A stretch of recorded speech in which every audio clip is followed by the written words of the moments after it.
Salut à tous, c'est McLavance aujourd'hui pour une nouvelle vidéo avec les temps qui courent. On va pas parler de confinement, on va pas parler de déconfinement, non, on va parler de Ligue des Champions parce que ouais, il y a les demi-finales de Ligue des Champions qui sont en cours et c'est une dinguerie. Paris a tous les espoirs français en eux et on espère vraiment qu'ils vont y arriver. Mais avant toute chose, si vous n'avez pas vu ma première vidéo, je vous invite à aller la voir. Elle s'affiche juste là, dans l'autre sens. Ouais, là, ici, là. Vous voyez la lampe? Bah, il y aura une vidéo. Normalement, vous ne verrez pas la lampe. Voilà. Et on va commencer directement avec l'histoire de la Ligue des Champions. Parce qu'en vrai, il y a pas mal de choses à dire. Et surtout, sur son hymne. Je vais pas pouvoir passer la musique parce que je suis sûr que vous l'avez déjà en tête. L'hymne de l'UEFA, du coup, est inspiré de Svadek the Priest. Petite interruption du McLavage du montage pour vous dire que ce n'est pas Svadek mais Zadok the Priest. Je me suis trompé. Voilà, bonne vidéo à tous. Je pense que mon anglais est très mauvais, mais vous avez compris. Cet hymne est un hymne de couronnement fait par Friedrich Handel pour le couronnement de George II en 1727. Il arrive à nos jours grâce à notre ami Tony Britton qui va réinterpréter cette musique. Il va en refaire quelque chose pour la Champions League, la Ligue des Champions. Alors, cet hymne a été interprété par le Royal Philharmonic Orchestra. Il a été chanté par l'Academy of Saint Martin in the Field Chorus. Mon anglais est toujours aussi pété, hein. Vraiment, il va falloir vous y faire, les gars. C'est deux prestigieuses institutions londoniennes de chant et bon, il a choisi les meilleurs, le summum pour quelques paroles qui sont finalement assez simples, mais c'est très joli. Les paroles sont chantées en trois langues différentes, en anglais, français et allemand.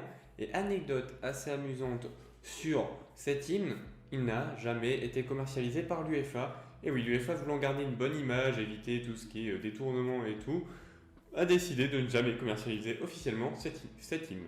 Maintenant qu'on a fini avec l'hymne, on va pouvoir parler du logo de la Ligue des Champions. Parce que oui, le logo il a déjà changé 5 fois.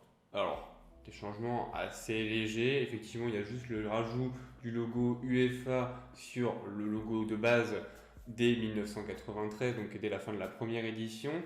Et surtout, c'est une Star Ball du coup, il est appelé comme ça parce que les étoiles représentent les 8 équipes qu'il y avait de base dans les phases de groupe de l'UEFA Champions League. Après avoir parlé de l'hymne et du logo, on va dorénavant parler du trophée. Effectivement, en 1966, lors de la victoire du Real pour la 6e fois consécutive, l'UEFA décide de leur donner le trophée original et va donc appliquer une nouvelle règle qui est que les clubs qui gagneront 3 fois de suite ou 5 fois la Coupe d'Europe pourront partir avec un trophée original.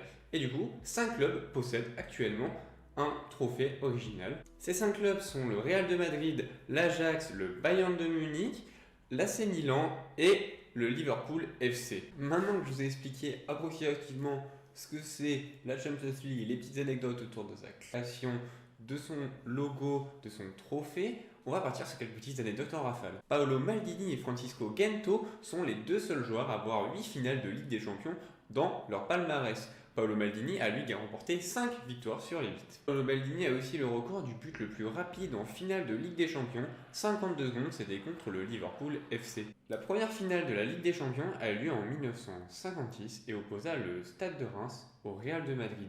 Le Real de Madrid va s'imposer 4-3 à Paris. Le but le plus rapide est attribué à Roy Mackay, je suis pas sûr de la prononciation, lors d'un Bayern Real de Madrid en 8e de finale lors de la Ligue des Champions 2006-2007 et le but s'était inscrit en seulement 10 secondes. Clarence Seedorf est le seul joueur à avoir gagné 4 Ligues des Champions avec 3 clubs différents.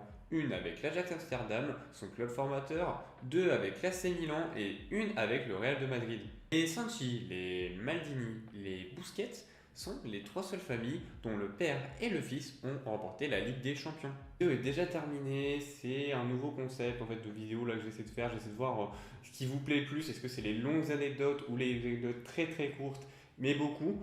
Voilà, donc je vais voir avec vous comment vous avez aimé cette vidéo, voilà, on va voir pour les prochaines vidéos faire ce qui vous a le plus plu.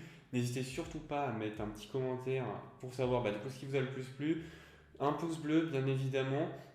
Et on se retrouvera du coup la semaine prochaine pour de nouvelles anecdotes inutiles. Venez me follow sur les réseaux, je suis sur Twitch, sur Twitter N'hésitez pas, c'était Maclava, à la semaine prochaine.